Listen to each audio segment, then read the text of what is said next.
A 7-year-old girl refused to remove her gloves during class for 3 weeks straight. When her teacher finally discovered what was underneath, she immediately dialed 911 with trembling fingers, her voice breaking as she whispered into the phone that they needed help right away. What the little girl had been hiding beneath those innocent pink mittens would shake the entire Brookfield community to its core and change how everyone looked at the quiet Carter family forever.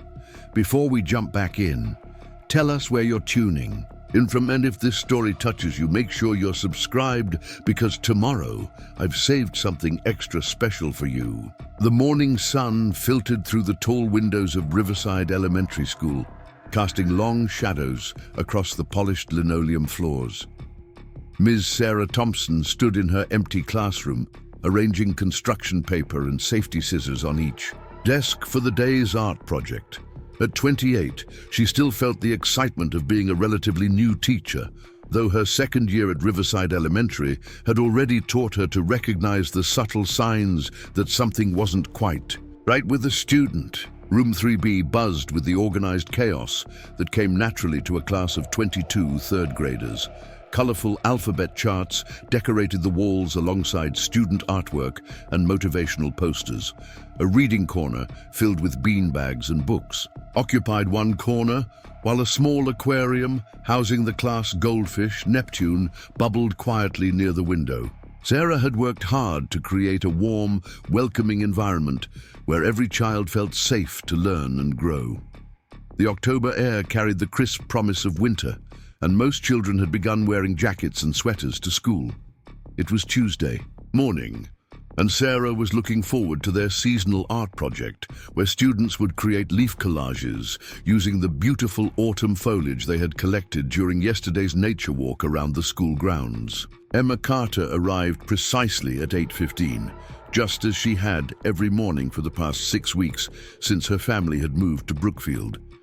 She was a petite girl with shoulder-length brown hair that her mother always braided neatly, and large hazel eyes that seemed to take in everything around her with careful observation. Emma carried herself with a quiet dignity that seemed unusual for someone her age, always polite, always following directions, never causing any disruption in class. What had begun to capture Sarah's attention, however, were the pale pink knitted gloves that Emma wore every single day. Rain or shine, warm or cool, Emma Carter never removed those gloves. During art time, she would carefully maneuver paintbrushes and crayons while keeping the gloves on, often struggling with fine motor, tasks that should have been simple for a child her age. During lunch, she would awkwardly attempt to open milk cartons and peel oranges without ever taking them off, even when other children offered to help. Initially, Sarah had assumed it was simply a comfort item, like a security blanket.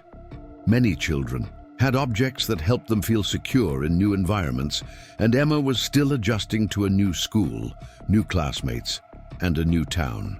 The Carter family had moved to Brookfield from somewhere downstate, though Emma had been vague about the details when asked to share during their weekly show-and-tell sessions. "Good morning, Emma," Sarah greeted warmly as the little girl hung her backpack on the designated hook and took her seat in the third row. The gloves, as always, remained firmly in place. "How are you feeling today? We have that fun leaf project we talked about yesterday." Emma nodded quietly, offering a small smile that never quite reached her eyes. "I remembered to bring extra leaves from my yard, Ms. Thompson. Mommy helped me press them in a big book so they would stay flat." "That's wonderful." Sarah made a mental note of how Emma always mentioned her mother's involvement in school activities, but never her father or brother. In 6 weeks of teaching Emma, Sarah had met Lisa Carter twice during brief pickup conversations, but had never encountered any other family members. Lisa worked at the local Fresh Mart grocery store and always seemed tired but caring when discussing Emma's progress. As the morning progressed and more students arrived, the familiar rhythm of elementary school life began. Backpacks were hung up, lunch money was collected, and Sarah took attendance while students settled into their seats. The classroom filled with the comfortable sounds of children's voices, sharing weekend stories, and comparing the Halloween costume plans that were dominating their thoughts as October marched toward its spooky conclusion. Tommy Morrison raised his hand enthusiastically. "Miss Thompson, my mom said we might get snow next week. Can we build a snowman if we do?" "That would be exciting, Tommy, but let's see what the weather actually brings us. Remember, here in Ohio, October can be quite unpredictable." Sarah glanced at Emma, who was quietly arranging her school supplies on her desk, the pink gloves making even this simple task appear cumbersome. The morning lessons proceeded smoothly. During their reading circle, Emma participated thoughtfully, her contributions always insightful despite being delivered in a voice barely above a whisper. She had tested well above grade level in reading comprehension, showing a maturity and understanding that impressed Sarah. However, when it came time to write in their journals, Emma's careful printing was noticeably slower than her classmates, the gloves clearly interfering with her pencil grip. Sarah knelt beside Emma's desk during independent writing time. "How are you doing with today's journal prompt, sweetie? I notice you're working really hard on your handwriting." Emma looked up, her hazel eyes meeting Sarah's briefly before looking away. "It's okay, I'm writing about the leaves we found yesterday. Did you know that maple leaves can be 5 different colors on the same tree? That's a wonderful observation." Sarah paused, choosing her words carefully. "Emma, I've noticed that you keep your gloves on during writing time. Would you like to try taking them off? It might make holding your pencil a little easier." A shadow passed across Emma's face so quickly that Sarah almost missed it. The little girl's shoulders tensed, and she shook her head firmly. "I like to keep them on. They keep my hands warm."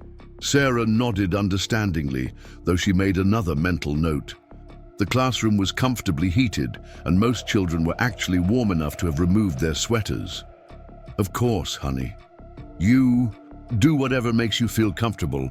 As the morning progressed toward their art project, Sarah began to pay more attention to how Emma managed daily tasks while wearing the gloves. During snack time, she watched as Emma struggled to open a bag of goldfish crackers, her gloved fingers, unable to grip the small tear notch properly. Rather than ask for help, Emma simply went without her snack, pretending to be full when another student offered to share.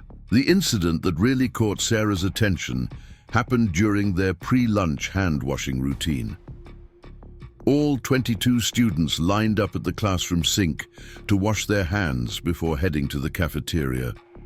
One by one, they took turns scrubbing, with soap and warm water, as Sarah had taught them proper hygiene habits.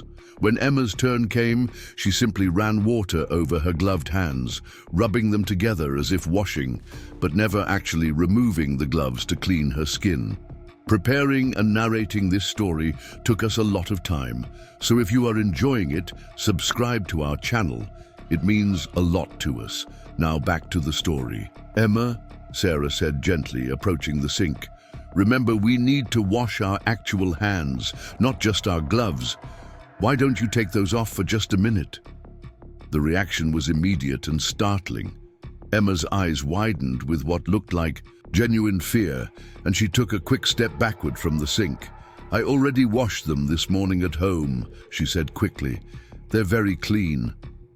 Sarah felt a small alarm bell ring in the back of her mind. In her teacher training, she had learned to recognize signs of distress in children, and Emma's response seemed disproportionate to a simple request about hand washing.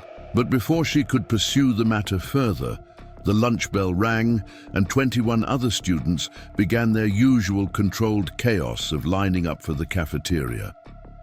During lunch duty, Sarah positioned herself where she could observe Emma's table. The little girl sat with 3 other students who had apparently accepted her quirky habit of eating while wearing gloves. She struggled with her sandwich, unable to grip it properly, and eventually broke it into small pieces that she could manage more easily. When chocolate milk was served, Emma simply left hers unopened rather than struggle with the small straw and the gloved grip required to puncture the carton. Aidan Parker, a friendly boy who sat near Emma, noticed her unopened milk. "Want me to open that for you, Emma? My dad showed me the trick." Emma shook her head politely. "I'm not thirsty today, thank you. But you didn't drink anything at snack time either." Aidan persisted with the honest concern of a 7-year-old. "My mom says we have to drink lots of water to stay healthy."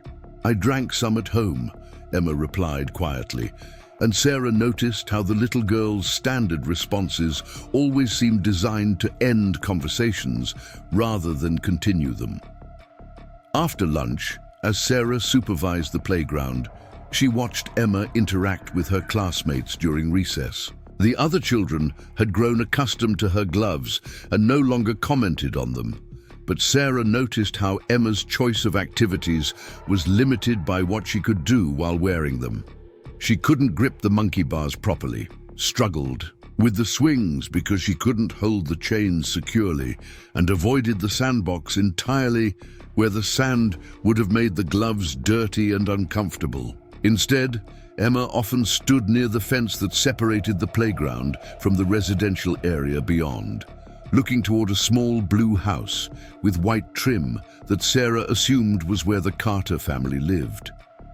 Even from a distance, Emma's posture suggested a longing, a desire to be somewhere else, though whether that somewhere was home or somewhere else entirely, Sarah couldn't determine. When the afternoon art project began, Sarah's concerns deepened. The leaf collage required students to use small bottles of glue, apply pressure to adhere leaves to construction paper, and manipulate scissors to trim edges. Every other student in the class removed jackets, sweaters, and rolled up sleeves to keep their clothing clean while working with art supplies. Emma kept not only her gloves on, but also her long-sleeved purple sweater, despite the fact that the classroom had grown warm with afternoon sunshine streaming through the windows. "Emma," Sarah said, approaching her desk as the little girl struggled to squeeze glue from a small bottle while wearing the bulky gloves. "This looks like challenging work with those gloves on. Would you like to take them off just while we do our art project? I promise we'll make sure you can put them right back on when we're finished." The response was more vehement than before. Emma clutched her gloved hands against her chest protectively and shook her head with surprising intensity. "No, I need to keep them on. Please don't make me take them off." The word "please" was spoken with such desperation that several nearby students looked up from their own projects. Sarah felt her teacher instincts sharpen into focus. In 2 years of teaching, she had never heard a child beg not to remove gloves with such evident distress. "Of course, sweetheart," Sarah said gently, crouching down to Emma's eye level. "You never have to do anything that makes you feel uncomfortable. We'll figure out a way to make the project work with your gloves on." But as Sarah helped Emma adapt the art project, she found herself studying the little girl more carefully. The gloves themselves were worn and slightly too large, as if they might be hand-me-downs or purchased without proper fitting. They had small holes near the fingertips and showed signs of constant wear, suggesting Emma never removed them, even at home. Most concerning, however, was what Sarah thought she glimpsed when Emma briefly adjusted her grip on the glue bottle. For just a moment, the sleeve of Emma's sweater rode up slightly, revealing what appeared to be a dark mark around her wrist, just above where the glove ended. Sarah blinked, trying to get a better look, but Emma quickly tugged her sleeve down, shooting a quick, nervous glance at her teacher as if she had been caught doing something wrong. The rest of the afternoon proceeded normally on the surface. Students completed their leaf collages, shared them with the class, and began cleaning up their supplies. Emma's project was beautiful despite the challenges she faced working with. Gloves on, showing an artistic eye and attention to detail that impressed Sarah. However, underneath the normal rhythm of classroom activities, Sarah felt a growing sense of unease. As dismissal time approached and students began gathering their belongings, Sarah made a decision. She approached Emma's desk as the little girl carefully placed her art project in her backpack. "Emma, I wanted to tell you what a beautiful job you did on your collage today. The way you arranged those maple leaves shows real artistic talent." Emma looked up with a genuine smile, the first truly happy expression Sarah had seen from her all day. "Thank you, Ms. Thompson. I really like art class. I can tell." Sarah paused, choosing her words carefully. "Emma, you know that I'm here if you ever want to talk about anything, right? Sometimes when we move to a new place, there are things that feel confusing or scary." The smile faded from Emma's face, replaced by the careful, guarded expression that Sarah was beginning to recognize, as Emma's default when any conversation turned personal. "Everything's fine, Ms. Thompson. My family likes Brookfield very much. I'm glad to hear that." Sarah handed Emma her backpack, noting again how the little girl's movements were careful and deliberate, as if she was always thinking about protecting something. "Have a good evening, and I'll see you tomorrow morning." As the students filed out to meet parents or board buses, Sarah watched Emma walk to the designated pickup area where Lisa Carter waited in an aging sedan. Even from across the schoolyard, Sarah could see the tiredness in Lisa's posture, the way she leaned against the car, as if standing required more energy than she had to spare. Emma approached her mother with small, measured steps, and Sarah noticed there was no running embrace, no excited chatter about the day's activities that she typically observed between children and their parents at pickup time. Instead, Emma climbed quietly into the passenger seat, and Lisa drove away with the careful attention of someone whose mind was occupied by concerns beyond the immediate task of driving. Back in her empty classroom, Sarah sat at her desk and opened the notebook where she kept observations about her students. Under Emma Carter's name, she'd already written several entries about the gloves, but now she added new details. The apparent mark around Emma's wrist, the child's desperate plea not to remove the gloves, her limited eating and drinking during school hours, and her overall demeanor of someone much older than 7 years. Sarah had been teaching long enough to know that sometimes children's behaviors had innocent explanations. Emma might have a skin condition that made her self-conscious. The gloves might be a security item, helping her cope with the stress of moving to a new town and starting at a new school.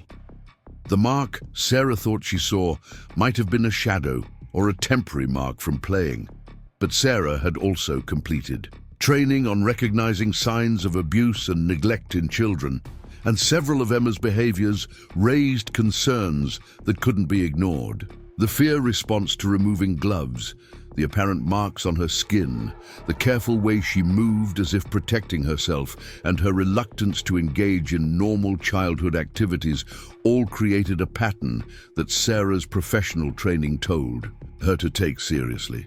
As she locked her classroom and headed to her car, Sarah made a mental plan for the next day. She would pay closer attention to Emma's interactions with other students and adults. She would look for opportunities to speak with Emma privately. And if her concerns continued to grow, she would follow the school's protocol for reporting suspected child welfare issues. What Sarah didn't know was that Emma Carter was indeed hiding something beneath those pink gloves, something that would prove to be far worse than even Sarah's trained instincts were telling her to fear. The truth about why a 7-year-old girl would desperately fight to keep her hands covered would soon emerge in a way that would send shockwaves through the quiet community of Brookfield and forever change how everyone looked at the polite, quiet little girl who had seemed like such a model student. The next morning brought an unexpected chill to Brookfield, with frost covering the playground equipment and car windshields throughout the neighborhood.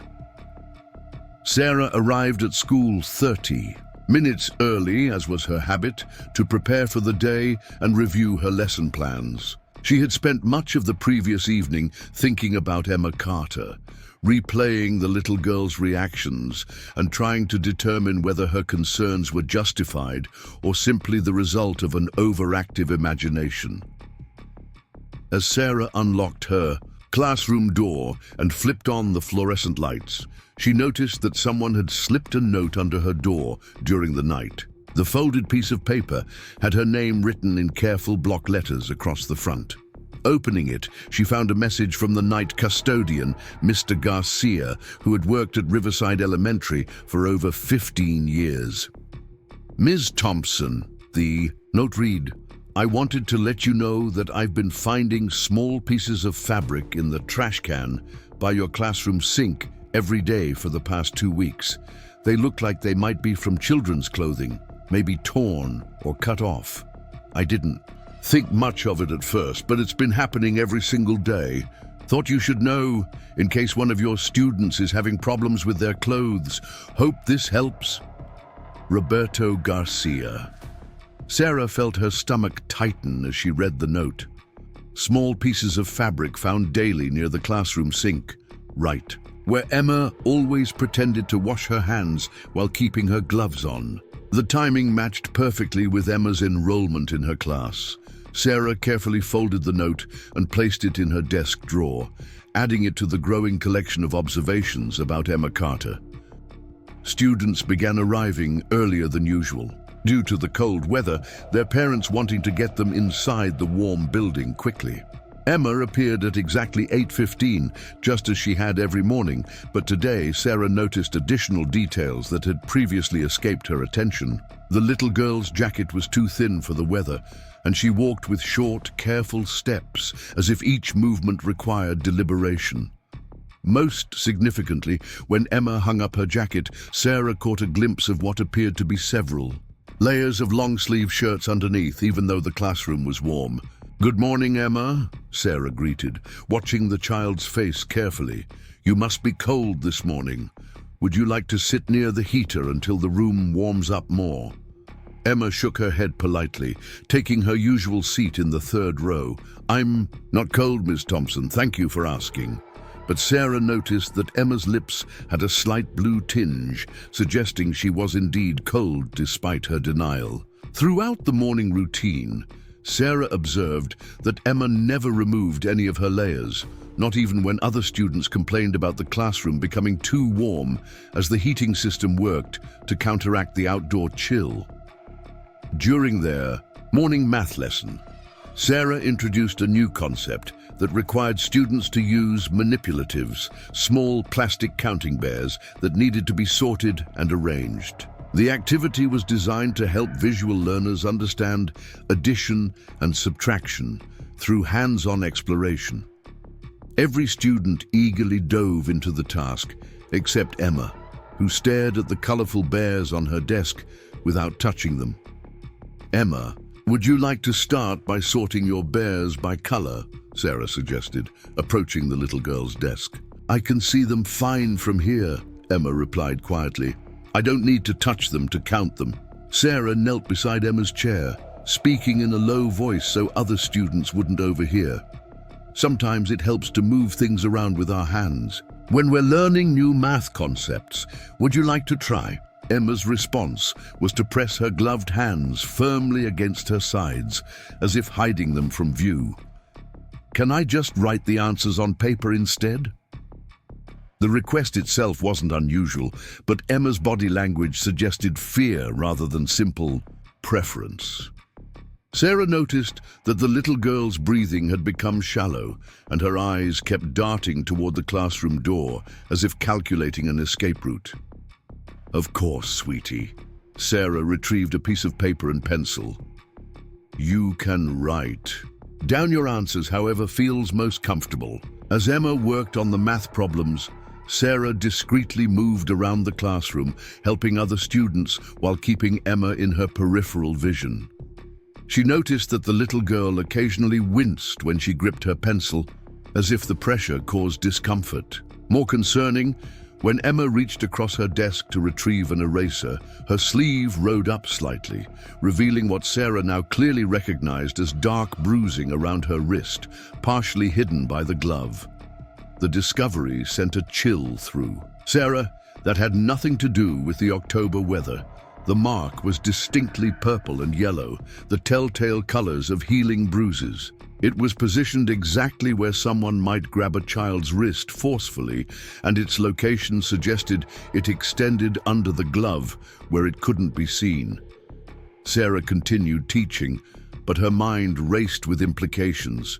She had been trained to document any suspected signs of abuse carefully and objectively. The combination of Emma's refusal to remove her gloves, the apparent bruising, her protective body language, and now the custodian's note about fabric pieces created a pattern that could no longer be dismissed as coincidence. During recess, Sarah positioned herself near the playground fence where Emma typically stood, hoping to engage the little girl in conversation away from other students. Emma had wandered to her usual spot, staring toward the blue house in the distance, her gloved hands clasped tightly in front of her. "That's a pretty house you're looking at," Sarah commented casually, joining Emma at the fence. "Do you know who lives there?" Emma nodded slowly. "That's my house. My mom painted it blue because she said blue is a peaceful color. It sounds like your mom has good taste." Sarah paused, choosing her words carefully. "Do you like living there?" For a moment, Emma's carefully constructed composure wavered. Her lower lip trembled slightly, and she looked down at her gloved hands. "It's okay. Sometimes it's quiet and sometimes it's not." "What do you mean when it's not quiet?" Sarah asked gently. Emma seemed to realize she had said too much. She straightened her shoulders and returned to her practiced, polite demeanor. "Oh, just normal house sounds, like the television and stuff." But Sarah had caught the fear that flashed across Emma's face when she mentioned the house not being quiet. In her training, she had learned that children often spoke in code about frightening situations, describing violence as loud or not quiet because they lacked the vocabulary or felt unsafe directly describing what was happening. "Emma," Sarah said carefully, "you know that teachers are here to help students with all kinds of problems, not just school problems, right?" The little girl looked up with those two serious hazel eyes. "I don't have any problems, Miss Thompson. Everything is fine." The rehearsed nature of the response convinced Sarah that Emma had been coached on what to say if adults asked questions. The realization made her feel sick to her stomach, but it also strengthened her resolve to get to the truth. After recess, Sarah made a decision. She approached Principal Rodriguez's office during her lunch break, carrying the custodian's note and her documented observations about Emma. "Janet, I need to discuss a student with you. I have some concerns about possible abuse." Principal Rodriguez immediately gestured for Sarah to close the office door and take a seat.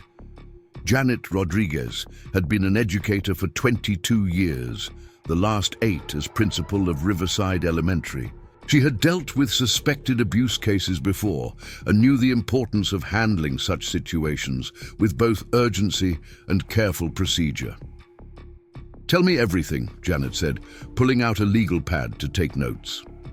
Sarah methodically presented her observations: Emma's absolute refusal to remove her gloves under any circumstances, her fearful reaction to requests to do so, the apparent bruising around her wrist, her careful movements suggesting physical discomfort, her limited food and water intake during school hours, and the custodian's discovery of fabric pieces near the classroom sink. Janet listened intently, occasionally asking clarifying questions. When Sarah finished, the principal sat quietly for a moment, processing the information. "These are significant concerns," Janet said finally. "The combination of behaviors you're describing, particularly the apparent bruising and the child's fear. Response definitely warrants further investigation. We need to follow protocol and contact Child Protective Services." Sarah felt a mixture of relief and apprehension. Relief that her concerns were being taken seriously, and apprehension about what might happen next for Emma and her family. "What's our next step?" Sarah asked. "First, I'm going to call our liaison at CPS and report the suspected abuse. They'll want to interview Emma here at school in a neutral environment." Janet paused, her expression serious. "Sarah, I need you to Continue documenting everything you observe, but don't try to investigate further on your own. Don't ask Emma direct questions about abuse, and don't mention to her that we've contacted authorities. We need to let the professionals handle the interview process. Sarah nodded, understanding the importance of following proper procedures. What about the parents? Will they be notified? Not immediately. CPS will determine the best approach for contacting the family based on what they learn from Emma. If there is abuse occurring, notifying the parents too early could put Emma in greater danger. The rest of the afternoon passed slowly for Sarah. She tried to teach normally, but found herself constantly aware of Emma's presence in the classroom. The little girl seemed to sense something had changed, glancing frequently at Sarah with an expression that suggested she was trying to determine if she was in trouble. During art time, the class worked on Halloween decorations. Most students enthusiastically cut out paper pumpkins and ghosts, chattering about their costume plans and trick-or-treating routes. Emma worked quietly on her project, but Sarah noticed that she chose to make a small paper house instead of traditional Halloween imagery. When Sarah asked about her choice, Emma simply said she liked drawing houses. As dismissal time approached, Sarah watched through her classroom window as parents and caregivers gathered in the pickup area. She spotted Lisa Carter's sedan in the usual location, but today she also noticed a man standing near the car. He was tall and broad-shouldered, wearing work clothes and a baseball cap pulled low over his face. Sarah assumed this must be David Carter, Emma's father, whom she had never met despite Emma being in her class for 6 weeks. Emma seemed to see her father at the same moment Sarah did. The little girl's entire body went rigid, and she began gathering her belongings with quick, nervous movements that were very different from her usual careful deliberation. "Emma, are you feeling all right?" Sarah asked, noting the child's obvious distress. "Yes, ma'am. I just don't want to keep my daddy waiting. He doesn't like when people are late." The comment struck Sarah as odd. Most parents understood that school dismissal could be unpredictable, with teachers sometimes needing to give last-minute instructions or students taking time to gather their belongings.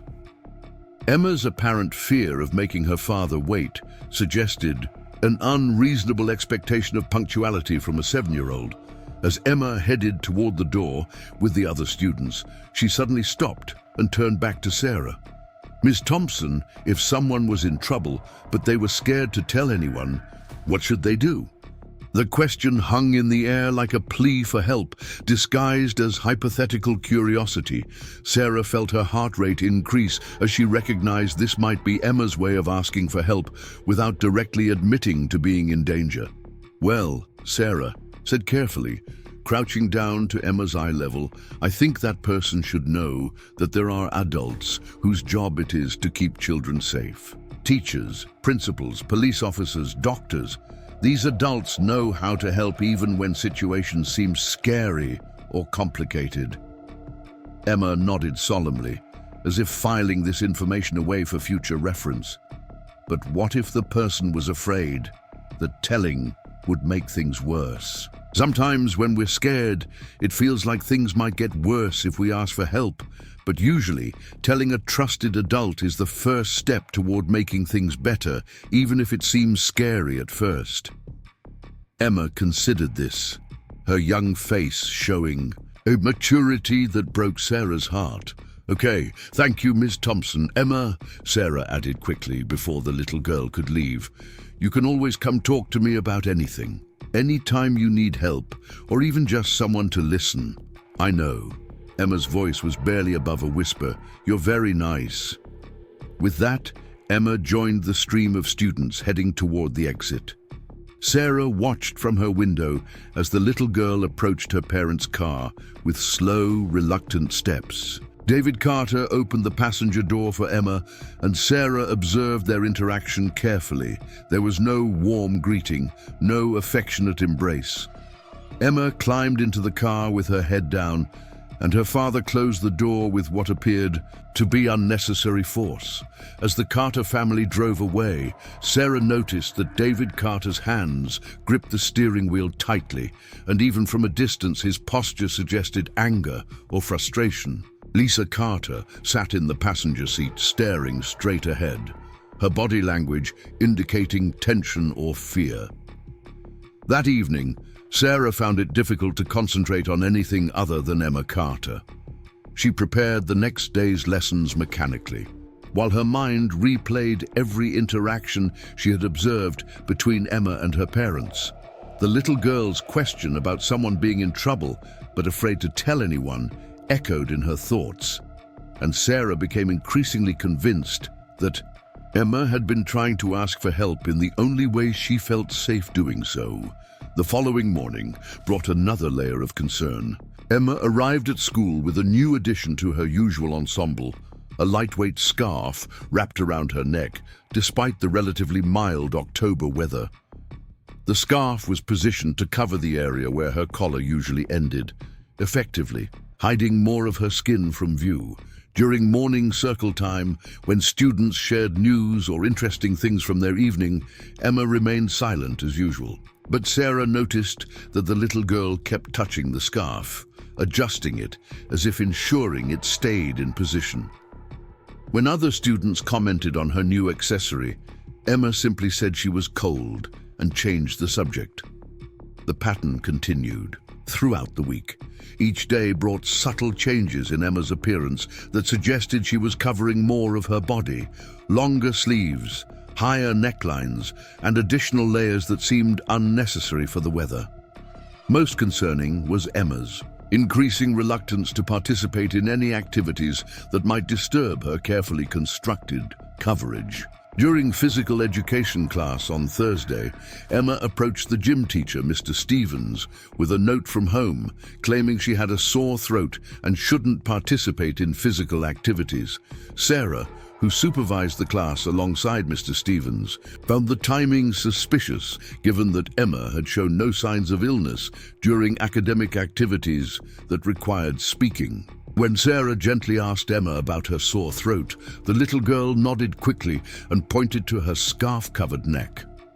"It hurts to move around too much," she explained. Mr. Stevens, a kind man who had been teaching elementary physical education for 12 years, suggested Emma could sit on the bleachers and serve as his helper, keeping track of equipment and cheering for her classmates. Emma agreed readily, clearly relieved to avoid changing clothes or participating in activities that might displace her careful layers of clothing. As the week progressed, Sarah documented each new observation while waiting for contact from Child Protective Services. Principal Rodriguez had assured her that a report had been filed and that a caseworker would be in touch soon to arrange an interview with Emma.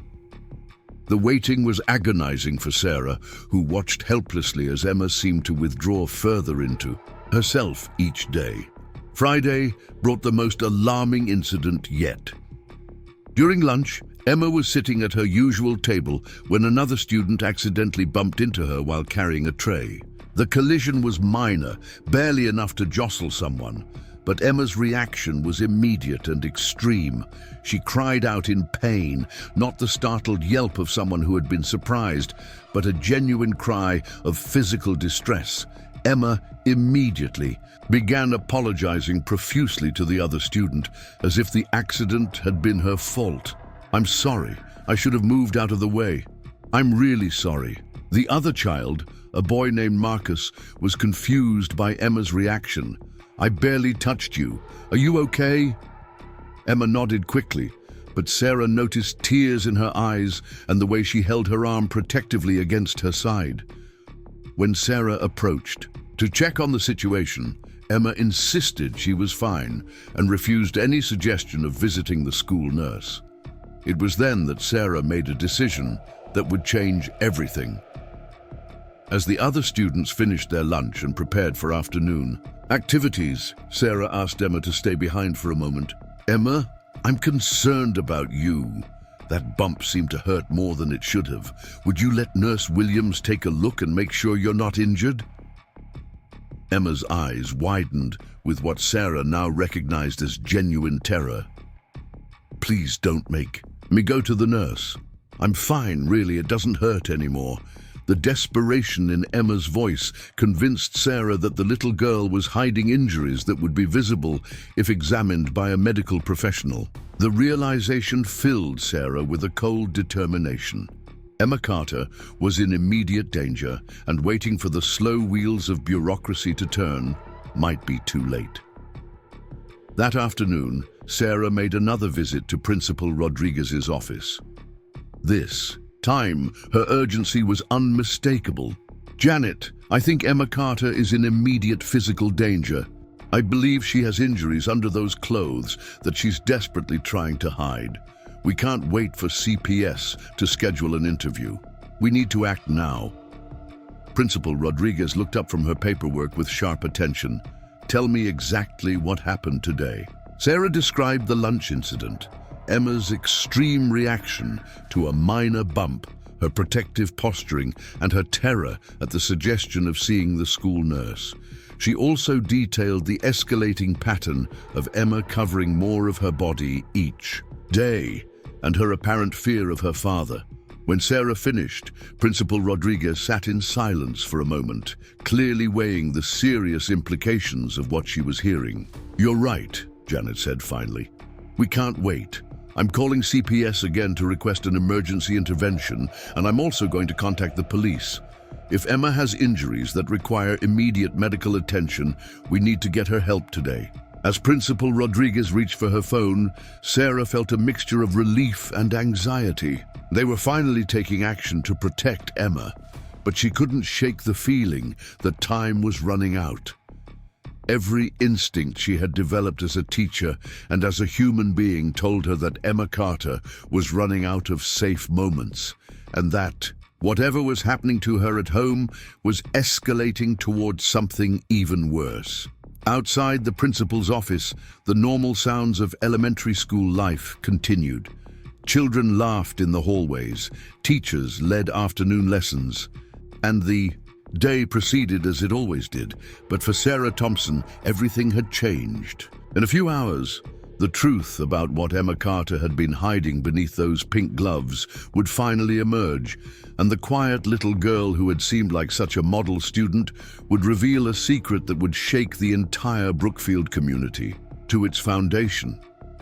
Monday morning brought an unseasonable warmth to Brookfield, with temperatures climbing into the mid-70s by the time students arrived at Riverside Elementary.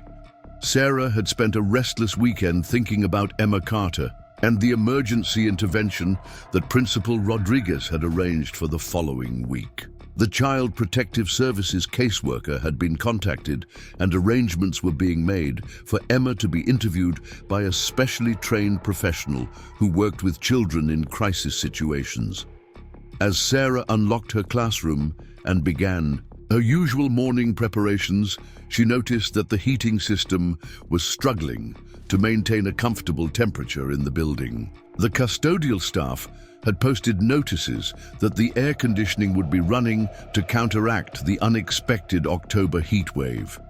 Most students would likely be removing sweaters and jackets early in the day, making the classroom environment cooler and more comfortable for learning. Emma arrived at precisely 8:15, as she had every single day since enrolling at Riverside Elementary. But today, Sarah immediately noticed that something was different about the little girl's appearance. Despite the warm weather forecast that had been announced on the morning news, Emma wore a thick, long-sleeved winter sweater over what appeared to be multiple layers of clothing. The sweater was dark navy blue and several sizes too large, hanging past her hips and covering her arms completely to her wrists. Underneath the sweater's cuffs, the familiar pink gloves were barely visible. Most concerning to Sarah was Emma's face, which showed a sheen of perspiration despite the fact that she had just come from the air-conditioned hallway.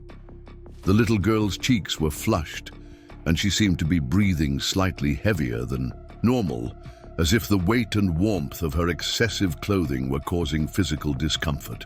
"Good morning, Emma," Sarah greeted warmly, watching the child's movements carefully. "It's supposed to be quite warm today.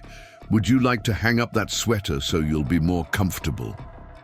Emma shook her head quickly, tugging the sweater closer around her small frame.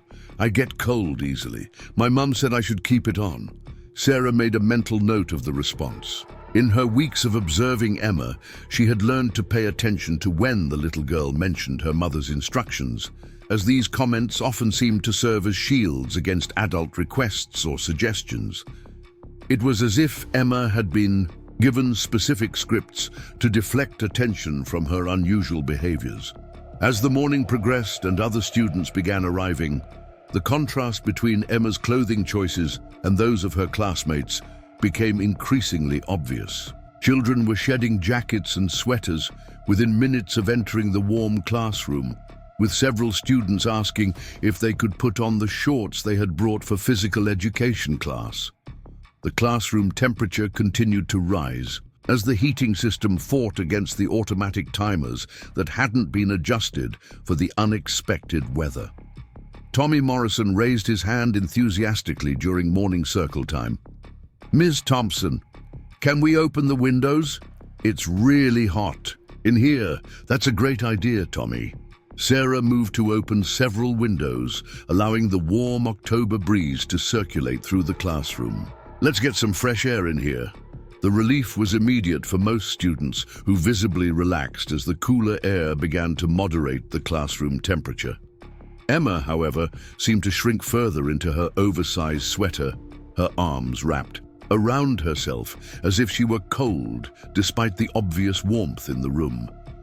During their morning reading lesson, Sarah noticed that Emma was having more difficulty than usual concentrating on the text. The little girl kept shifting in her seat, adjusting her sweater and dabbing at her forehead with the back of her gloved hand. Several times, Emma started to reach up as if to pull the sweater away from her neck, but each time she stopped herself and instead tugged it higher, ensuring that no skin was visible above her collar. "Are you feeling all right, Emma?" Sarah asked, quietly, approaching the little girl's desk during independent reading time. "You look a bit warm." "I'm fine," Emma replied automatically, but her voice sounded strained. "The sweater is very comfortable." Sarah knelt beside Emma's chair, lowering her voice so other students couldn't hear. "Emma, it's okay to take off your sweater if you're hot. Everyone else has gotten more comfortable because of the warm weather." The response was immediate and telling. Emma's eyes darted around the classroom as if checking to see who might be watching, and then she leaned closer to Sarah, her voice dropping to barely above a whisper. "I can't take it off. I promised I wouldn't." The words sent a chill through Sarah despite the warm classroom. A promise not to remove clothing suggested that someone had specifically instructed Emma to keep herself covered, regardless of comfort or appropriateness for the weather. This level of control over a child's basic needs was a significant red flag that confirmed Sarah's growing suspicions about what might be happening in the Carter household. "Who did you promise, sweetie?" Sarah asked gently, though she suspected she already knew the answer. Emma's face went pale beneath the flush of overheating, and she shook her head quickly. "I can't say. I just promised, that's all." Before Sarah could pursue the conversation further, the lunch bell rang, and students began their usual organized chaos of preparing for the cafeteria. Sarah watched as Emma gathered her belongings with the same careful deliberation she always showed, but today the little girl was moving even more slowly, as if the heat and weight of her clothing were making every action more difficult. In the cafeteria, the contrast between Emma and her classmates became even more pronounced. While other children had shed outer layers and were comfortable in t-shirts and light clothing, Emma sat at her table looking increasingly uncomfortable in her heavy sweater. Sarah positioned herself where she could observe Emma's table while supervising the lunch period. Aidan Parker, the friendly boy who had previously offered to help Emma with her milk carton, was sitting across from her today. "Ms. Thompson," Aiden called out, raising his hand. "Is it okay if Emma takes off her sweater? She looks really hot." Several other students at the table nodded in agreement, their young faces showing genuine concern for their classmates' obvious discomfort. Emma's reaction, however, was swift and panicked. "No," she said quickly, her voice rising slightly above her usual whisper. "I have to keep it on. Please don't ask me to take it off." The desperation in Emma's voice caught the attention of children at nearby tables who turned to look at the disturbance. Emma realized that she had drawn unwanted attention and immediately began apologizing, her voice becoming smaller and more controlled. "I'm sorry for being loud. I just like my sweater. It's very special to me." Sarah approached the table, noting how Emma's explanation sounded rehearsed, as if she had prepared responses for situations where her clothing choices drew attention. "It's perfectly fine to keep your sweater on, if that's what you prefer, Emma," Sarah said, addressing both Emma and the other concerned students. "Everyone gets to make their own choices about what makes them comfortable." But even as she spoke the reassuring words, Sarah observed that Emma was now visibly sweating, with perspiration beading on her forehead and her breathing becoming more labored. The little girl was clearly suffering from the heat, but her fear of removing the sweater was stronger than her physical discomfort. After lunch, as students returned to the classroom for afternoon activities, Sarah made a decision that would prove to be pivotal. She approached Principal Rodriguez during her planning period with an update on Emma's condition and a request for immediate action. "Janet, Emma Carter came to school today wearing winter clothing despite the heat wave. She's overheating, but refuses to remove any layers, saying she made a promise not to take them off. I believe someone is forcing her to keep potential injuries hidden, regardless of her physical comfort or health." Principal Rodriguez looked up from her paperwork with immediate concern. How is she handling the heat? Is she showing signs of heat exhaustion? She's sweating, having trouble concentrating and breathing heavily. She looks miserable, but she's terrified to remove even her outer sweater. This goes beyond a security blanket or personal preference. Someone has instructed her to keep herself covered no matter what. Janet Rodriguez had been an educator long enough to recognize the serious implications of what Sarah was describing. The combination of a child's refusal to remove appropriate clothing for weather conditions, combined with previous observations about potential injuries and fearful behavior, created a picture that demanded immediate intervention. "I'm calling CPS right now to request an emergency assessment today, not next week. This can't wait any longer." While Principal Rodriguez made the crucial phone call, Sarah returned to her classroom where afternoon science activities were beginning.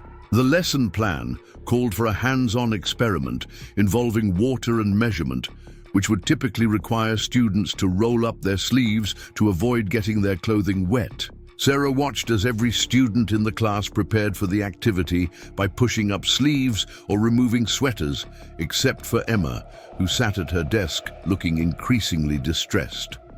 "Emma, would you like to work with a partner today who can handle the water parts of the experiment?"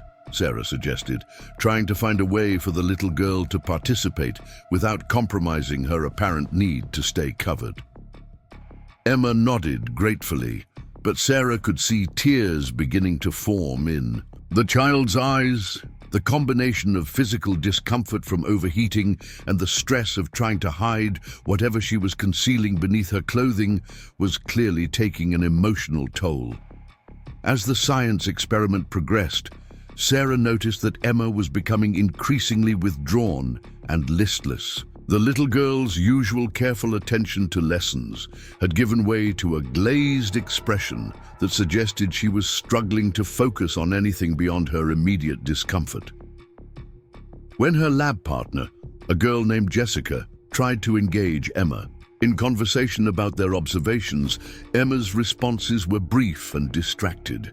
"Mrs. Thompson," Jessica raised her hand with concern, "I think Emma doesn't feel good. She looks really tired. Sarah approached Emma's desk and immediately recognized the signs of heat-related distress that she had learned about in her health and safety training. Emma's face was flushed and sweaty, her breathing was shallow and rapid, and her eyes had an unfocused quality that suggested her body was struggling to cope with the excessive heat. "Emma, I need you to come with me to see Nurse Williams right away," Sarah said firmly, making the decision that Emma's immediate physical health took priority over whatever fear was keeping her from removing her clothing. The reaction was immediate and intense. Emma's eyes widened with unmistakable terror, and she shook her head violently while pressing herself back in her chair as if trying to disappear. "Please don't make me go to the nurse. I'm fine, really. I just need some water." "Emma, you're showing signs of overheating, and that can be dangerous. Nurse Williams needs to check on you to make sure you're safe." "I can't go to the nurse," Emma whispered, and now tears were flowing freely down her flushed cheeks. "Please, Ms. Thompson, I can't let anyone see." The words trailed off, but the implication was clear. Emma was terrified of medical examination, because it would reveal whatever she was hiding beneath her excessive layers of clothing. Her fear of discovery was so intense that she was willing to risk her health rather than allow a school nurse to assess her condition. Sarah felt her heart breaking as she watched the little girl's internal struggle between physical distress and the terror of having her secrets exposed. It was becoming increasingly clear that Emma Carter was not just hiding bruises or minor injuries, but something significant enough that she had been threatened or conditioned to conceal it at any cost. "Emma," Sarah said gently, crouching down beside the child's desk, "I understand that you're scared, but sometimes when we're afraid to ask for help, that's exactly when we need help the most. Nurse Williams is a very kind person whose job is to take care of children and keep them safe. What if something bad happens when people find out?" Emma whispered, her small voice filled with a fear that no 7-year-old should have to carry. The question revealed the depth of Emma's conditioning. She had clearly been told that terrible consequences would follow if anyone discovered what was being hidden. This level of psychological control, combined with the physical evidence Sarah had observed, painted a picture of systematic abuse that was both heartbreaking and infuriating. "Emma," Sarah said carefully, choosing her words with the weight of their importance. "Sometimes people tell children that bad things will happen if they tell the truth. But the adults here at school, like Nurse Williams and Principal Rodriguez and me, our job is to make sure children are safe. When we find out that someone needs help, we work very hard to make things better, not worse." Emma studied Sarah's face, with those two serious hazel eyes, as if trying to determine whether she could trust this adult who was asking her to take a leap of faith that felt impossibly dangerous. Before Emma could respond, there was a knock on the classroom door. Principal Rodriguez entered with a woman Sarah didn't recognize, a professional-looking individual carrying a leather briefcase and wearing an identification badge. "Ms. Thompson, this is Linda Martinez from Child Protective Services. She's here to speak with Emma." Sarah felt a mixture of relief and anxiety as she realized that the intervention she and Principal Rodriguez had requested was finally happening. Linda Martinez approached with the calm, practiced demeanor of someone who had experience working with traumatized children. "Hello, Emma," Linda said softly, pulling up a chair to sit at the little girl's eye level. "My name is Ms. Martinez, and I work with children to make sure they're safe and healthy. I was hoping we could have a little conversation, just you and me."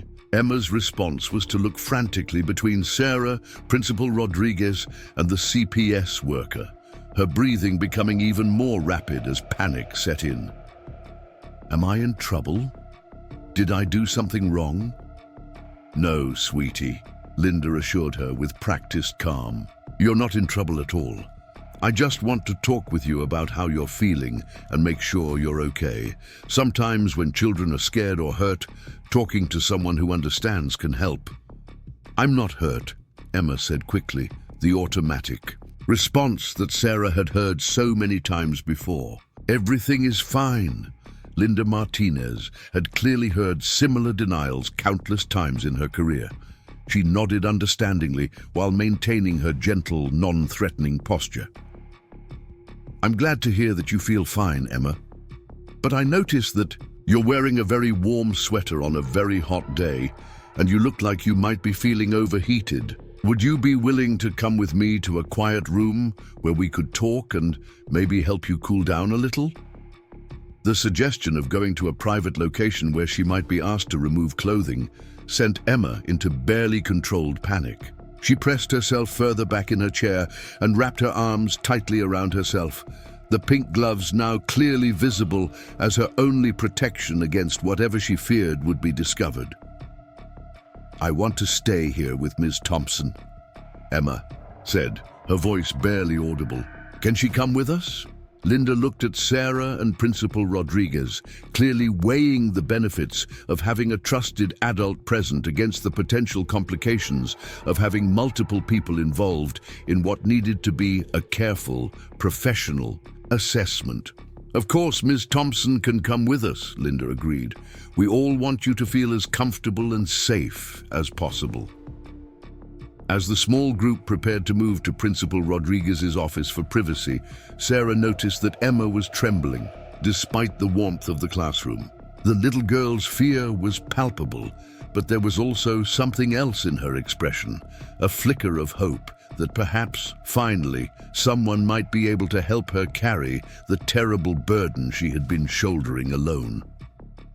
The walk down the hallway to the principal's office felt endless to Sarah, who found herself silently praying that whatever Linda Martinez discovered would lead to the protection and healing that Emma so desperately needed. Behind them, 21 other third graders continued their science experiment, unaware that their quiet classmate was about to reveal a secret that would change how everyone at Riverside Elementary understood the true cost of keeping silent, about the monsters that sometimes hide in plain sight.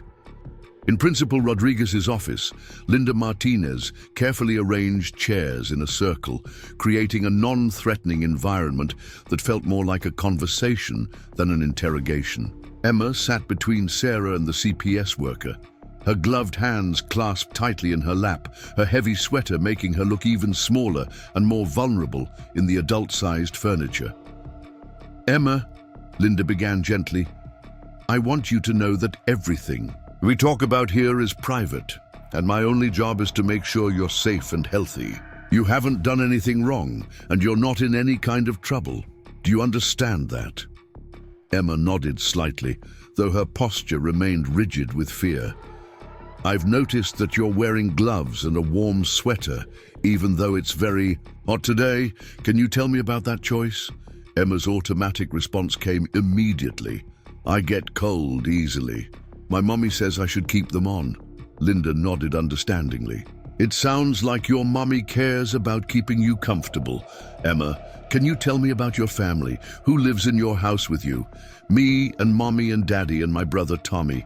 And how do you feel when you're at home with your family? For the first time, Emma hesitated. Her rehearsed responses had covered clothing and basic family structure, but the question about feelings was more complex and harder to answer with the simple scripts she had been given. It's different sometimes, Emma said carefully. Sometimes it's quiet and nice, and sometimes it's scary. The admission that home was sometimes scary was a significant breakthrough, and Linda Martinez recognized it as such. She leaned forward slightly, maintaining her gentle tone while pursuing this opening. When it's scary at home, can you tell me what makes it feel that way? Emma's internal struggle was visible as she wrestled between her conditioning to keep family secrets and her desperate need for help. Tears began flowing silently down her overheated cheeks as she tried to find words for experiences that no child should have to articulate. Daddy gets really angry sometimes. When he's angry, bad things happen. The simple statement carried the weight of untold trauma, and Sarah felt her heart breaking as she watched Emma finally begin to trust an adult with the truth she had been carrying alone. Linda Martinez recognized the significance of Emma's admission and knew she needed to proceed with extreme care.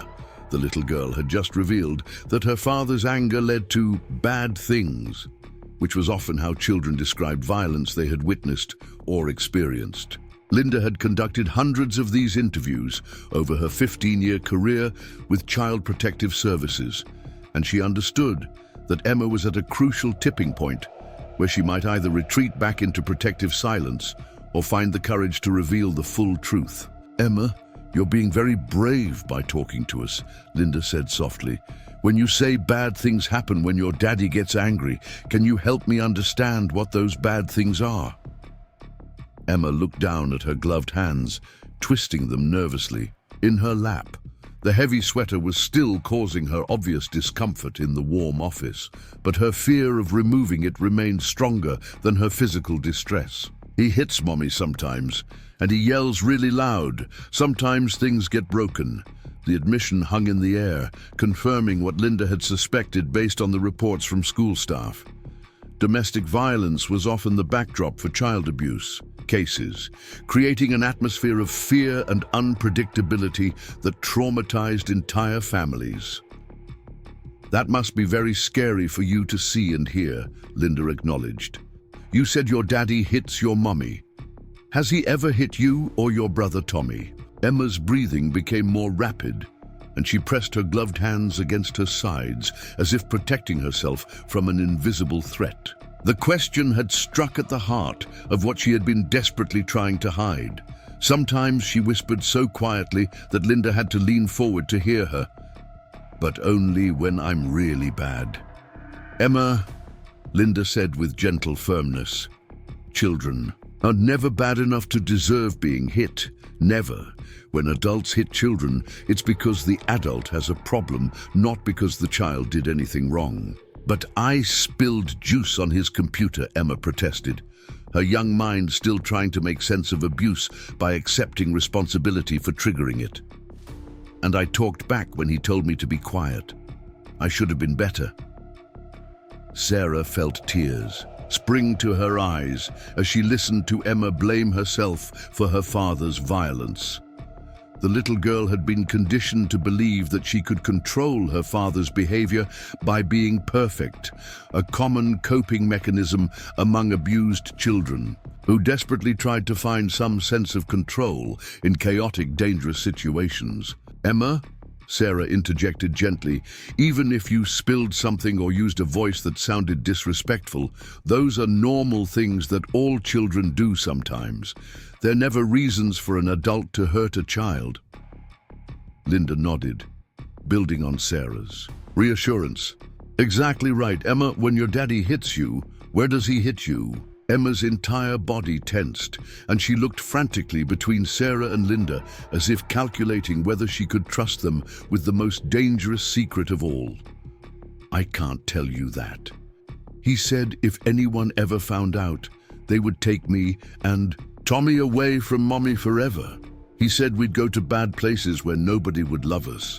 The threat was a classic manipulation tactic used by abusers to ensure their victims' silence. Linda had heard variations of it countless times, and she knew that Emma's terror of separation from her mother was being weaponized against her to maintain the abuse. "Emma, I work with families every day to help them stay together safely. My job isn't to take children away from parents who love them. My job is to make sure children are protected from people who hurt them." "But what if he gets more angry?" Emma asked, her voice breaking with exhaustion and fear. "What if he hurts Mommy? Worse because I told..." Linda exchanged a meaningful glance with Principal Rodriguez, recognizing that Emma's concern for her mother's safety was both touching and strategically important for gaining the child's cooperation. "Emma, when we find out that someone is being But we have special ways to make sure everyone in the family gets help and protection. Your mommy will be safe, and you and Tommy will be safe too." The room fell silent, except for the gentle humming of the air conditioning and Emma's shallow breathing. The little girl sat motionless for several long moments, clearly wrestling with a decision that felt impossibly heavy for someone her age. Finally, in a voice barely above a whisper, Emma spoke. "He burns me with cigarettes. That's why I have to wear the gloves and keep my arms covered. The marks are really ugly." The revelation hit the room like a physical blow.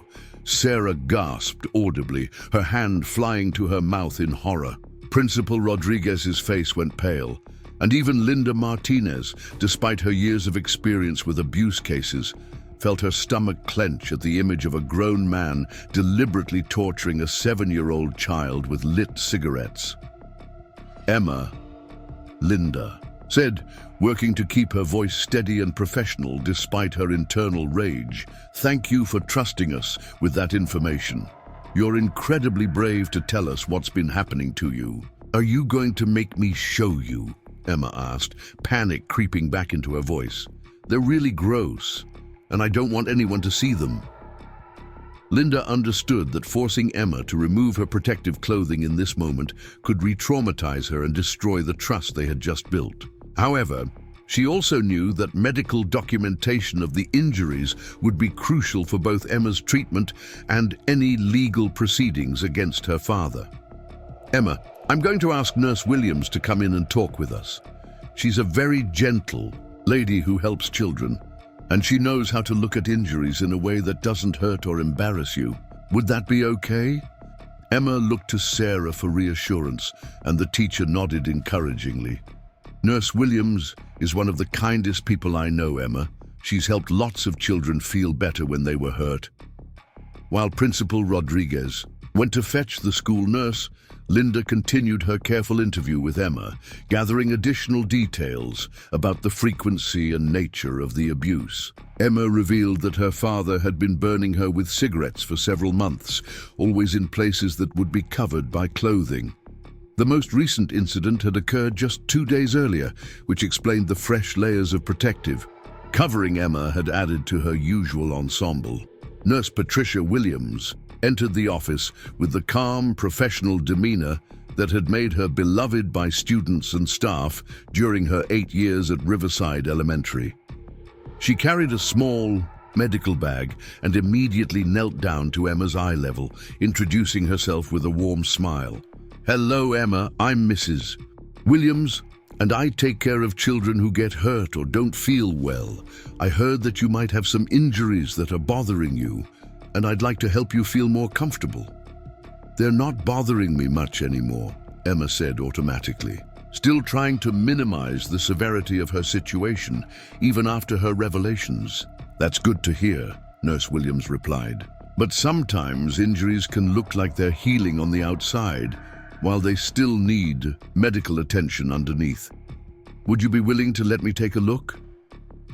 Emma's internal struggle was visible as she weighed her terror of exposure against her growing trust in the adults who surrounded her with gentle concern rather than anger or judgment. "Will it hurt?" she asked quietly.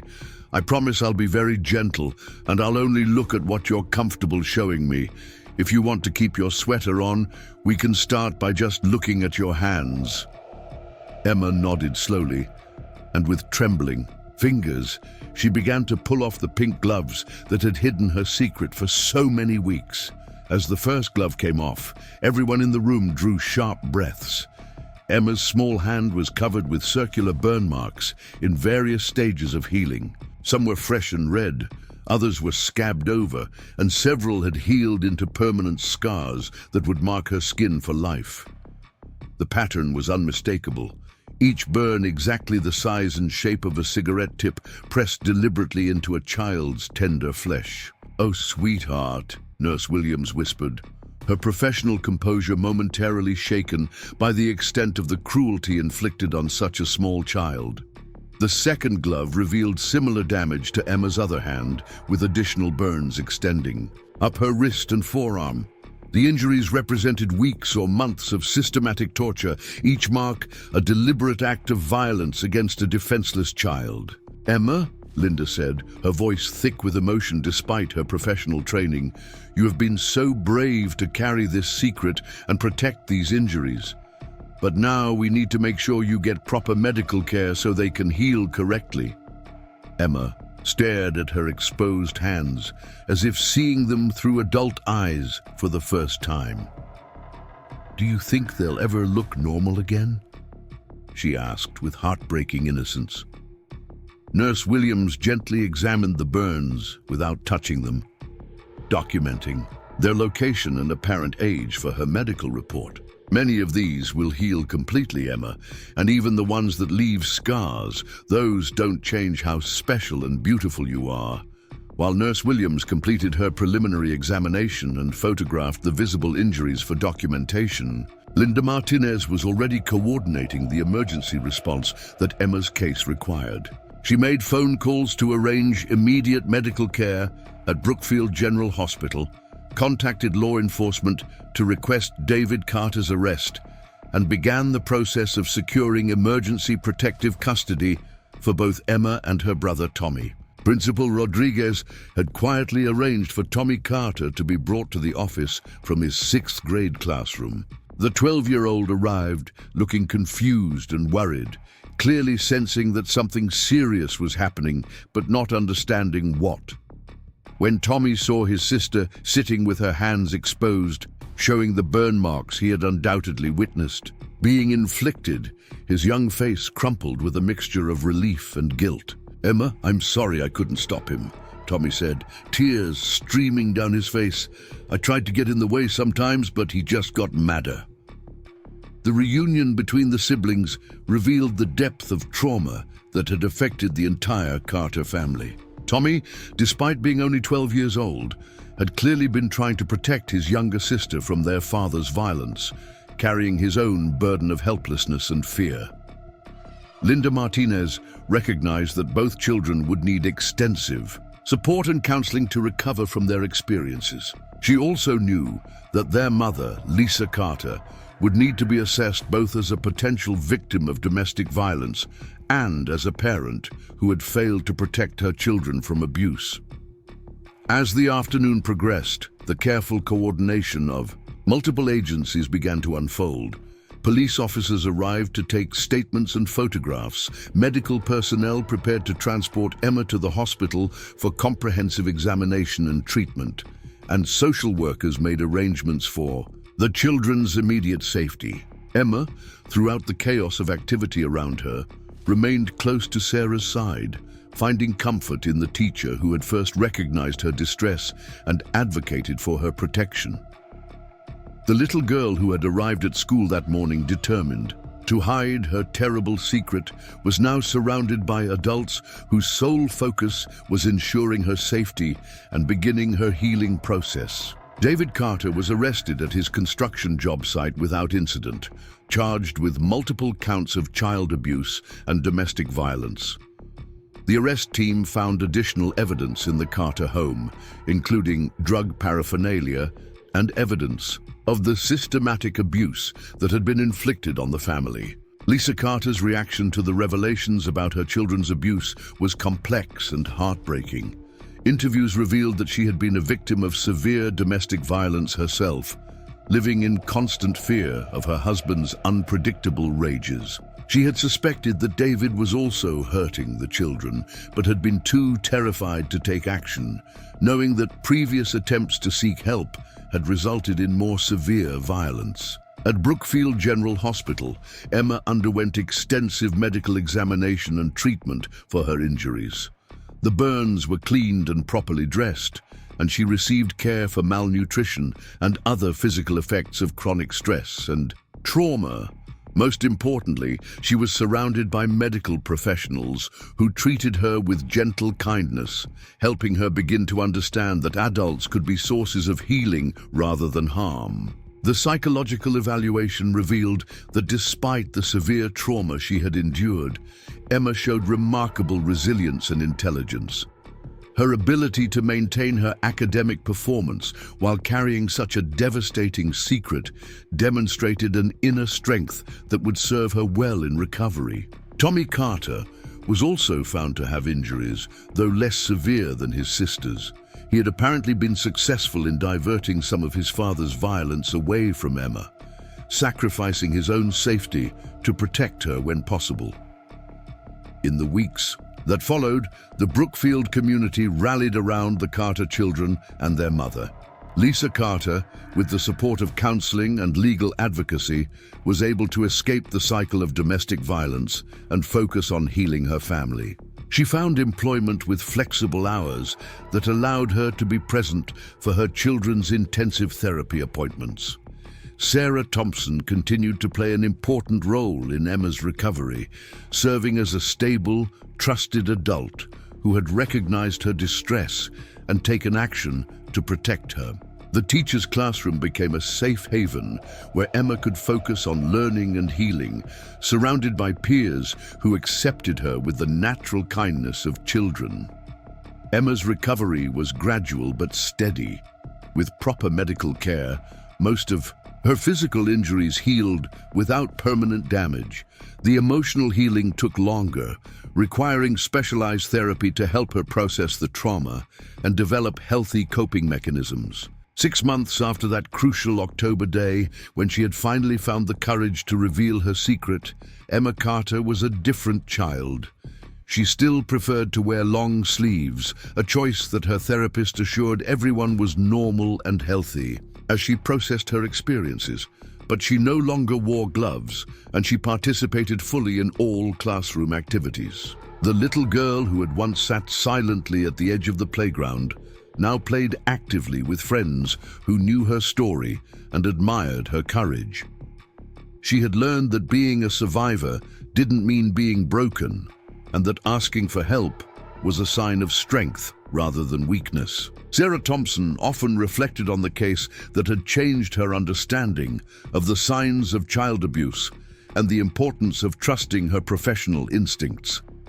She had received additional training in recognizing and responding to suspected abuse, and she had become an advocate within the school district for enhanced protocols to protect vulnerable children. Emma's case had also led to improved coordination between Riverside Elementary and local social services, ensuring that future concerns about child welfare would be addressed more quickly and effectively. The little girl's courage in finally revealing her terrible secret had not only saved her own life, but had also contributed to systemic changes that would protect other children. As Emma settled into her new life of safety and healing, she often thought about that scary day when she had finally trusted Ms. Thompson and the other adults with her secret. She was learning that some secrets were too dangerous to keep, and that the adults who truly cared about children would work hard to keep them safe once they knew the truth. The pink gloves that had hidden so much pain were packed away, replaced by the gentle hands of healing that surrounded Emma with love and support. Her journey from victim to survivor was ongoing, but she was no longer walking that path alone. In her new home, decorated with her artwork and filled with the sounds of laughter rather than fear, Emma Carter was finally free to be the child she had always deserved to be. The scars on her hands served as reminders of what she had survived, but they no longer defined her future. And in classroom 3B at Riverside Elementary, Ms. Sarah Thompson continued to watch over her students with eyes trained to see beyond the surface, knowing that sometimes the quietest child might be the one who most desperately needs an adult to notice that something isn't right and to have the courage to act on that knowledge. The emergency room at Brookfield General Hospital had seen many cases of child abuse over the years, but the systematic nature of Emma Carter's injuries shocked even the most experienced medical professionals. Dr. Amanda Foster, the pediatric emergency physician on duty, carefully documented each burn mark while Emma lay on the examination table, finally free from the layers of clothing that had hidden her suffering for so many months. Emma remained remarkably calm during the medical examination, a composure that Dr. Foster recognized as a concerning sign rather than a positive one. Children who had endured prolonged abuse often developed an unsettling ability to dissociate from physical pain and medical procedures, having learned that resistance only made their situations worse. "Emma," Dr. Foster said gently as she cleaned and treated the most recent burns, "you're being incredibly brave. These injuries must have been very painful when they happened. How did you manage to come to school every day feeling hurt like this?" Emma considered the question seriously, as if she had never thought about her own resilience before. "I didn't want anyone to worry about me, and Miss Thompson makes school feel safe, so it was easier to be there than at home." The simple honesty of her response broke Dr. Foster's heart. This 7-year-old child had compartmentalized her trauma so effectively that she could function academically and socially while hiding extensive physical abuse.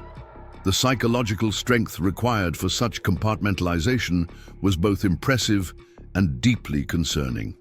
As Dr. Foster worked, she explained each step of the treatment process to Emma, empowering the little girl with knowledge about her own medical care. "Some of these burns are going to heal completely without any permanent marks," she said, applying antibiotic ointment to the fresher wounds. "The deeper ones might leave small scars, but they'll fade significantly over time." "Will people always be able to tell what happened to me?" Emma asked, a question that revealed her awareness that her experiences had marked her in ways beyond the physical. Dr. Foster paused in her work, understanding that Emma was asking about more than just visible scars. "Some people who have been through difficult experiences do carry marks that others can see. But what I've learned from working with many brave children like you is that those marks often become symbols of strength rather than shame. They show that you survived something very difficult." While Emma received medical care, Linda Martinez was coordinating with law enforcement and the district attorney's office to ensure that David Carter would face appropriate charges for his crimes. The photographic evidence of Emma's injuries, combined with her detailed statement and Tommy's corroborating account, created a strong case that would likely result in significant prison time. Detective Mark Chen, who specialized in crimes against children, had interviewed both Emma and Tommy separately, using techniques designed to gather testimony without re-traumatizing young victims. His experience had taught him that children were often reluctant to testify against abusive parents, feeling torn between their need for safety and their complicated feelings of loyalty toward family members. Detective Chen found Emma to be an exceptionally articulate witness, despite her young age. She was able to provide specific details about the timing and circumstances of various abuse incidents, demonstrating a clear memory that would be valuable. In court proceedings, Emma, Detective Chen said during their recorded interview, "I want you to know that telling the truth about what happened to you helps make sure it doesn't happen to other children. You're helping to keep other kids safe by being brave enough to talk about this. Will I have to see my daddy in court?" Emma asked, the first sign of anxiety she had shown during the interview process. "We're going to work very hard to make sure." "You don't have to be in the same room with him," Detective Chen assured her. "There are special ways for children to give testimony that keep them safe and comfortable. The legal proceedings that followed would indeed be handled with sensitivity to Emma's age and trauma history. Video testimony and other protective measures ensured that she could contribute to the case against her father without being subjected to additional trauma through direct confrontation. Meanwhile, the investigation into the Carter family situation revealed additional disturbing information. Neighbors reported that they had occasionally heard shouting and crying from the Carter home, but had assumed it was normal family stress related to their recent move. Several expressed guilt about not investigating further or contacting authorities when they noticed concerning signs. Mrs. Helen Murphy, the elderly neighbor who lived next door to the Carter family, was particularly devastated when she learned about Emma's suffering. "I saw that little girl every day walking to and from school," she told investigators. "She was always so polite when she waved hello, but she seemed so serious for such a young child. I thought maybe she was just shy because they were new to the neighborhood." The community response to Emma's case was swift and comprehensive. Riverside Elementary implemented new training for all staff members on recognizing signs of child abuse, ensuring that future cases would be identified and addressed more quickly. The school also established a counseling program to help students and staff process the emotional impact of learning about Emma's situation. Sarah Thompson found herself at the center of community recognition for her role in protecting Emma. Local media covered the story as an example of how alert, caring teachers could make the difference between life and death for vulnerable children. However, Sarah consistently deflected personal praise, emphasizing instead the importance of systematic training and support for educators who encountered suspected abuse cases. "I just did what any teacher should do when they notice a child in distress," Sarah told a local reporter. "Emma's courage in finally trusting us with her secret is what really made the difference. My job was simply to create an environment where she felt safe enough to ask for help." The impact on Emma's classmates was carefully managed through age-appropriate discussions about safety, trust, and the importance of telling trusted adults when something was wrong. Many children expressed concern for Emma and asked when she would return to school. Their teacher worked with the school counselor to help them process their feelings and understand how they could support their friend. Aiden Parker, the boy who had often tried to help Emma with tasks made difficult by her gloves, was particularly affected by learning the truth about his classmate's situation. He told his parents that he wished he had asked more questions when he noticed Emma's struggles with simple tasks like opening milk cartons and gripping playground equipment. Emma's recovery process involved multiple forms of therapy designed to address both her trauma and her developmental needs. Play therapy helped her process emotions that she couldn't yet articulate verbally, while individual counseling sessions focused on rebuilding her sense of safety and self-worth. Dr. Rachel Stevens, the child psychologist assigned to Emma's case, was impressed by the little girl's natural resilience and intelligence. Emma has developed some remarkable coping mechanisms that helped her survive an incredibly difficult situation, Dr. Stevens explained to Lisa Carter during a family therapy session. "Our job now is to help her learn that she no longer needs those survival strategies and can develop healthier ways of processing emotions and relationships." Lisa Carter's own journey toward healing was complicated by her dual role as both a victim of domestic violence and a mother who had failed to protect her children from abuse. She struggled with overwhelming guilt about not recognizing the extent of David's violence toward Emma and Tommy, despite being a victim of that same violence herself. Family counseling sessions focused on helping Lisa understand the dynamics of domestic violence that had trapped her in an impossible situation. Her therapist, Dr. Maria Rodriguez, specialized in working with families affected by domestic violence and understood the complex factors that prevented victims from seeking help or protecting their children. Lisa, Dr. Rodriguez explained during one session, domestic violence creates a survival mode where victims focus on minute-to-minute safety rather than long-term planning. Your brain was constantly calculating how to minimize immediate danger, which made it incredibly difficult to recognize patterns or plan interventions for your children's protection. "But I should have known," Lisa said, tears streaming down her face. "I should have seen what he was doing to them." The guilt and self-blame that Lisa experienced were common among domestic violence survivors, who discovered that their children had also been victimized. Dr. Rodriguez worked with her to understand that David Carter was solely responsible for his choices to commit violence against his family members.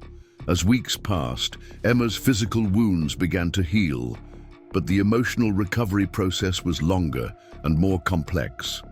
She experienced nightmares and periods of hypervigilance, common responses to trauma that gradually decreased in frequency and intensity with consistent therapy and a stable, safe living environment. One significant milestone came about 2 months after her disclosure, when Emma voluntarily participated in a school art project that required students to trace their hands on paper.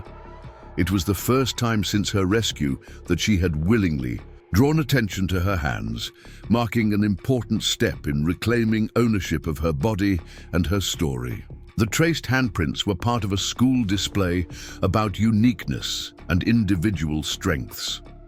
Emma decorated hers with rainbow colors and wrote beside it, "These hands are strong and brave." Her teacher, Sarah Thompson, had to step out of the classroom for a moment to compose herself when she saw Emma's contribution to the display. Tommy Carter's recovery followed a different trajectory, as his role as attempted protector of his younger sister had created different trauma responses. He struggled with guilt about times when he had been unable to prevent Emma's abuse, despite his young age and powerless position within the family dynamics. Therapy helped Tommy understand that he had done everything possible to protect Emma, within the constraints of being a child in an abusive household. His therapist worked with him to redirect his protective instincts toward appropriate outlets, such as peer mediation programs at school and volunteer work with younger children. The Carter family's financial situation improved significantly once Lisa was free from David's control. With support from victim services organizations, she was able to access job training programs and secure stable employment with a local healthcare facility. The regular income and benefits allowed her to provide better stability for her children while maintaining the flexibility needed for their therapy appointments. Community support played a crucial role in the family's recovery. Members of local churches, school families, and neighborhood organizations provided practical assistance with everything from transportation to therapy appointments to help with household repairs. The Carter family home was transformed from a place of fear into a genuine sanctuary filled with donated furniture, children's artwork, and the sounds of healing. Emma's relationship with her mother underwent significant changes during the recovery process. Initially, Emma struggled with feelings of betrayal that her mother had not protected her from David's abuse. Family therapy sessions provided a safe space for Emma to express these difficult emotions while helping Lisa understand her daughter's perspective. Over time, Emma began to understand the complexity of her mother's situation and the ways that domestic violence had affected the entire family. The mother-daughter relationship gradually rebuilt on a foundation of honesty about the past and commitment to open communication going forward. 1 year after Emma's disclosure, the Carter family participated in a victim impact statement for David Carter's sentencing hearing. Emma chose to write a letter that would be read by the victim advocate rather than appearing in court herself. Her statement was powerful in its simplicity. "My daddy hurt me and my brother and my mommy for a long time. I was scared to tell anyone because he said bad things would happen if I did. But when I finally told Ms. Thompson and the other grown-ups, they helped make us safe instead of letting bad things happen. I want other kids who are scared like I was to know that there are good grown-ups who will help them if they ask. My daddy's choices hurt our family, but we are getting better now." David Carter was sentenced to 12 years in prison on multiple charges of child abuse, domestic violence, and related offenses. The sentence reflected both the severity of his crimes and the lasting impact on his victims. A restraining order ensured that he would have no contact with his family members upon his eventual release. Emma's academic performance, which had remained surprisingly strong even during the worst periods of abuse, flourished in her safe environment. She showed particular aptitude for creative writing, often crafting stories about brave characters who overcame difficult challenges. Her teachers recognized that writing served as both an emotional outlet and a way for Emma to process her experiences. Sarah Thompson maintained a special relationship with Emma throughout her elementary school years, serving as a consistent source of support and encouragement. The teacher had learned valuable lessons about recognizing signs of abuse and had become a resource for other educators facing similar situations. During Emma's fourth grade year, Sarah invited her to speak to new teachers about the importance of noticing when students seemed troubled. Emma, then 8 years old, spoke with remarkable poise about her experience and the difference that caring adults had made in her life. Ms. Thompson noticed that I was scared and that I was trying. And to hide something, Emma told the group of educators. She kept being nice to me even when I couldn't tell her what was wrong. When I finally felt brave enough to ask for help, she made sure I got it. I think all teachers should know that sometimes kids act different when they're scared at home.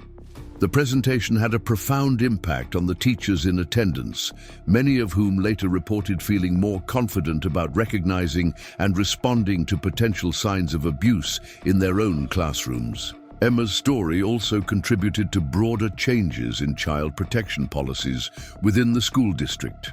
Training programs were enhanced, reporting procedures were streamlined, and support systems were strengthened to ensure that vulnerable children would be identified and protected more effectively. As Emma approached her 10th birthday, she had transformed from a fearful, hypervigilant child into a confident, articulate young person who understood her own strength and resilience. The scars on her hands had faded to barely visible marks, and she no longer felt the need to hide them from others. The little girl, who had once been too terrified to remove her gloves, now used her hands freely to create art, play musical instruments, and embrace the people she loved. Her recovery had been remarkable, though she and her family understood that healing from trauma was an ongoing process rather than a destination. Emma's case had ripple effects throughout the Brookfield community and beyond. Her courage in speaking up had not only saved her own life, but had also led to improved protection systems for other children. Local organizations used her story, with family permission, to educate parents and community members about recognizing signs of child abuse. The pink gloves that had once symbolized Emma's desperate attempt to hide her suffering were eventually donated to a domestic violence shelter, where they would serve as a reminder that even the smallest voices deserve to be heard and protected. On quiet afternoons in her safe home, Emma sometimes thought about other children who might be hiding scary secrets like she had. She had learned that speaking up, though frightening, had been the key to her freedom and healing. Her hope was that other children would find the courage to trust caring adults with their truth, knowing that safety and healing were possible.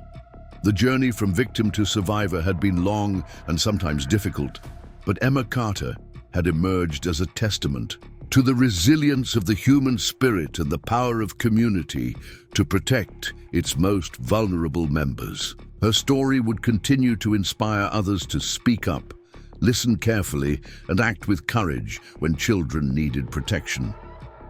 In Classroom 3B at Riverside Elementary, Ms. Sarah Thompson continued to teach with heightened awareness and deep compassion, knowing that behind any child's unusual behavior might be a cry for help, waiting to be heard and answered with the love and protection that every child deserved. Up next, you've got 2 more standout stories right on your screen. If this one hit the mark, you won't want to pass these up. Just click and check them out.